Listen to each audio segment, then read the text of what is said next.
Welcome students, class 10th maths का ये first video इस साल का मैं आपके सामने रख रहा हूँ।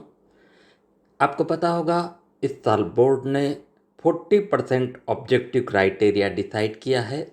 यानी कि यदि 100 मार्क्स का क्वेश्चन पेपर है तो उसमें से 40 मार्क्स के ऑब्जेक्टिव्स आएंगे। आपको पता होगा आपका पेपर 80 मार्क्स का है। 80 मार्क्स में से 32 मार्क्स के ऑब्जेक्टिव क्वेश्चन पूछे जाएंगे।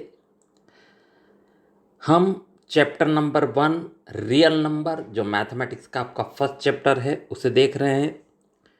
मैं यहाँ पर आपको बता दूँ कि जो ऑब्जेक्टिव क्वेश्चंस हम सिलेक्ट किए हैं उसमें अधिकांश ऐसा सिलेक्शन है कि चाहे कुछ भी किया जाए, ये ऑब्जेक्टिव का सभी जितना भी पॉसिबल हो सका है सारे के सारे हमने एक साथ कलेक्ट करने की कोशिश की है। तो आप लोग अगर इस ऑब्जेक्टिव क्वेश्चन को देखने में, आपको सॉल्यूशन का भी तरीका बता रहा हूँ कि कैसे हम उसको सॉल्व करते हैं, आप उसे अच्छे से देखें। ना सिर्फ आप लोग देखें बल्कि अगर आपके कोई और साथी हैं जो चाहे किसी भी स्कूल में पढ़ते हों, उन्हें भी बताइए, उनको भी शेयर करिए, ताकि उनका भी अधिक से अधिक लाभ इसका मिल सके। यानी जितने स्टूडेंट्स को इसका लाभ मिल सके उतना अच्छा है। आप अधिक से अधिक स्टूडेंट्स को, चाहे वो आपके शहर के हों या कहीं और के हों, हर स्टूडेंट्स को जिसे आप जानते हो उनको शेयर करें ताकि उसका लाभ उसे मिल सके। उनसे कह दीजिएगा कि पहले आप इस वीडियो को सब्सक्राइब कर लें ताकि इसके नोटिफिकेशन लगभग सभी को मिलते रहे। ओके, तो बात करते हैं आगे। फर्स्ट क्वेश्चन पर आते हैं हम सीधे। ऑब्जेक्ट क्वेश्चन फर्स्ट जो होगा वो आपका राइट ऑप्शन सिलेक्ट करने को होगा, जिसे हम एमसीक्यू टाइप क्वेश्चन कह सकते हैं, मल्टीपल चॉइस क्वेश्चन। अब इस मल्टीपल चॉइस क्वेश्चन को कैसे सॉल्व करते हैं, किस प्रकार के होते हैं, आइए देखते हैं। चलिए, इस साल के पहले वीडियो लेक्चर पर जिसका फर्स्ट क्वेश्चन है कुछ ऐसा। फर्स्ट क्वेश्चन वो हमको कह रहा है कि HCF ऑफ 96 एंड 404 इज। वो कह रहा है कि हमें बताइए 96 और 404 का HCF क्या है। अब नेचुरल है, इसे बताने के लिए हमें इसको सॉल्व करना पड़ेगा, यानी पहले इसके प्राइम फैक्टर निकालना पड़ेंगे, फिर देखना पड़ेगा कि कौन इसमें से कॉमन है, वो होगा। लेकिन यदि हम कुछ बातें ध्यान रखें तो हम इसे बिना सॉल्व किए भी राइट ऑप्शन पता कर सकते हैं। आखिर कैसे? देखिए, एक तो ये है कि HCF वो नंबर होता है जिसका गिवन नंबर यानी कि 96 और 404 में पूरा पूरा डिवाइड हो सके, 96 में भी और 404 में भी। और कभी भी वो नंबर किसी एक नंबर से बड़ा नहीं हो सकता। HCF कभी भी नंबर से बड़ा नहीं होता। और पहला ऑप्शन जो हमें दे रखा है वो हमें दे रखा है 120, जो हो ही नहीं सकता है। क्यों? क्योंकि 96 से बड़ा है। 10 हो ही नहीं सकता है। क्यों? क्योंकि 10 से डिवाइड नंबर तभी होता है जब यूनिट प्लेस पे जीरो हो, यानी लास्ट में जीरो हो। ना तो 96 में ना 404 में लास्ट में जीरो नहीं है। 3 नहीं हो सकता क्योंकि 3 से 96 तो डिविजिबल है बट 404 नहीं है। इसलिए क्या हो सकता है? इसलिए 4 हो सकता है, यानी राइट ऑप्शन बी है। देखिए, हमने बिना सॉल्व किए पता कर लिया कि इसका राइट ऑप्शन क्या है। कितना सिंपल। ओके, अब आते हैं सेकंड क्वेश्चन पे, जो हमें बता रहा है कुछ इस प्रकार से। HCF है 12 एंड 15। फिर से देखते हैं 12 और 15। पहली बात तो हमें जितने भी नंबर दिए हैं उनमें से कोई भी नंबर 12 और 15 से बड़ा तो नहीं है। लेकिन अगर मैं 3 को देखूं तो 3 12 से डिविजिबल है, 3 4 जा, 3 15 भी डिविजिबल है, 3 5 जा, यानी कि 4 और 5 दोनों डिविजिबल है। सो राइट ऑप्शन इज ए। सीधा हमें मिल गया कि राइट ऑप्शन इसका ए है। ओके, थर्ड देखते हैं। हमें दिया है कुछ इस प्रकार का। The product of two number equals to 32 and LCM equals to 8। HCF क्या होगा?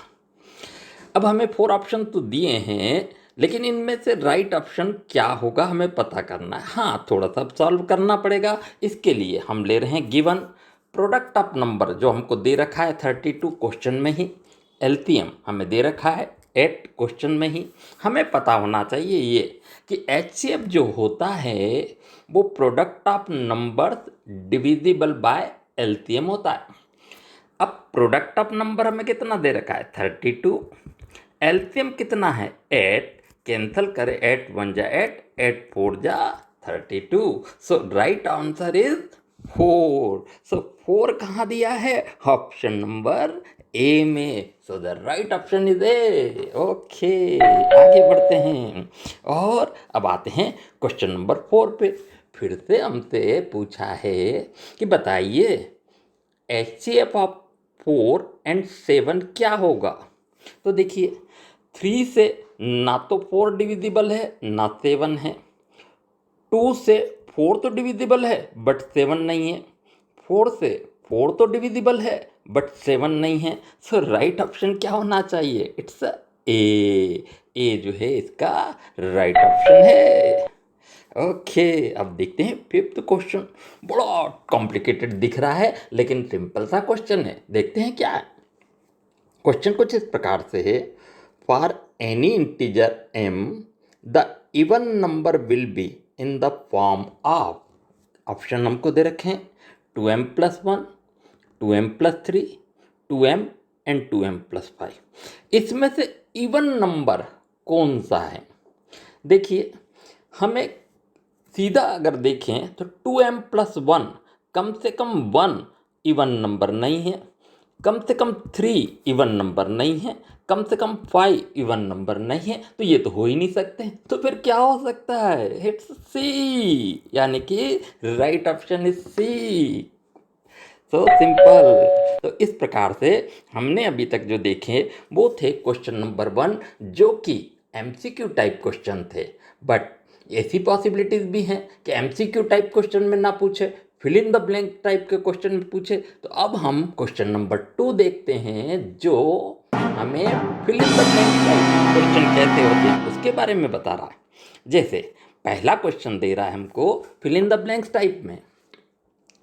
फर्स्ट नंबर 31 इज कैसा नंबर है? प्राइम या composite? Obviously it is a prime number. So right option is prime. हमें लिखना होगा कि it's a prime number. Okay, second देखते हैं। The number 303 is divisible by 2, 3 के 6। तो देखिए 2 से डिविजिबल हो नहीं सकता है क्योंकि 2 से डिविजिबल वही होता है जिसके लास्ट में 0 2 4 6 8 हो। हाँ, 3 से डिविजिबल हो सकता है, देखो 3 1 जा 3 0 1। अब 6 से भी नहीं हो सकता, यानी राइट ऑप्शन जो होगा वो क्या होगा? 3। इसका राइट ऑप्शन 3 है। ओके, थर्ड देखते हैं। हमसे पूछ रहे हैं कि √2 किस टाइप का नंबर है? रेशनल के इरेशनल? तो obviously it is irrational number, ये तो इरेशनल है। अगला है sum of 2 rational number is always. देखिए अगर वो रेशनल नंबर हैं तो उनका सम भी तो रेशनल ही होगा, इसलिए इसका आंसर रेशनल होगा। हो, so simple. Fill in the blanks type question भी कंप्लीट होते हैं। इस टाइप के question fill in the blanks में पूछे जाते हैं। कोई बात नहीं, एक क्वेश्चन की और पॉसिबिलिटी है कि हमसे कोई पूछे कि बताओ 1 वर्ड में आंसर लिख के बताओ। 1 वर्ड में भी हो सकता है, 1 सेंटेंस में भी हो सकता है। अब ये कैसे लिखें? देखते हैं क्वेश्चन नंबर 3 का फर्स्ट। पहला है right all prime numbers between 1 and 20। देखो 1 और 20 के बीच में, तो 2 3 5 7 है ना, केवल ये तो 1 और 10 के बीच हुआ। अब 10 और 20 के बीच में 11 13 और 17, साथ ही साथ 19। तो इस प्रकार से ये नंबर जो हैं ये प्राइम नंबर्स हैं और कम से कम 1 एंड 20 के बीच में हैं। ओके, आगे देखते हैं। सेकंड क्वेश्चन हमसे पूछ रहा है right the conditions for which P by Q is rational number, यानी कि कब होगा P by Q rational number. तो आंसर इसका ये है कि रेशनल नंबर की अगर हम डेफिनेशन देखें तो P by Q rational number होता है, लेकिन उसके लिए एक शर्त है, एक कंडीशन है कि क्यू जो है 0 के बराबर नहीं होना चाहिए। तो बस हमें सिर्फ इतना सा लिखना है Q is not equal to 0। Okay, third question हमसे कह रहा है a is equal to 3q plus R, right the possible value of r। हम देख रहे हैं यहाँ पर b की प्लेस पे 3 है और हमारी जो r की वैल्यू होती है वो 3 से कम होती है, यानी 0 1 2 ये पॉसिबल वैल्यू हो सकती हैं r की। बस आप देखिए इसी के साथ हमने सभी टाइप के क्वेश्चन कंप्लीट कर लिए जो रियल नंबर से रिलेटेड होते हैं। तो रियल नंबर से रिलेटेड सारे ऑब्जेक्टिव जो बुक में नहीं हैं, मगर हम देख रहे हैं कि अरे वाह वो कितने सिंपल से कितने सरल हैं जो हमसे आसानी से बन सकते हैं। तो इस प्रकार से इस वीडियो को आप लोग अच्छे से देखें, अगर एक बार न क्लियर हो दूसरी बार देखें, आज नहीं एग्जाम से पहले फिर देखें और उसके बाद जितना हो सके अच्छे से अच्छे सॉल्व करें। Good luck to all of you.